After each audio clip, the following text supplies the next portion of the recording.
महादेवीं महाशक्तिं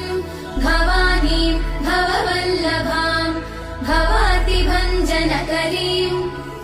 वन्दे त्वां लोकमातरम् भक्तप्रियां भक्तिगम्यां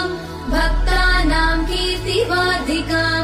भवप्रियां सतीं देवीं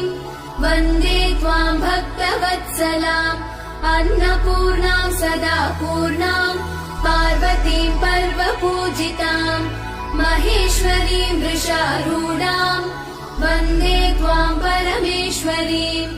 कालरात्रिं महारात्रिं मोहरात्रिं जनेश्वरीं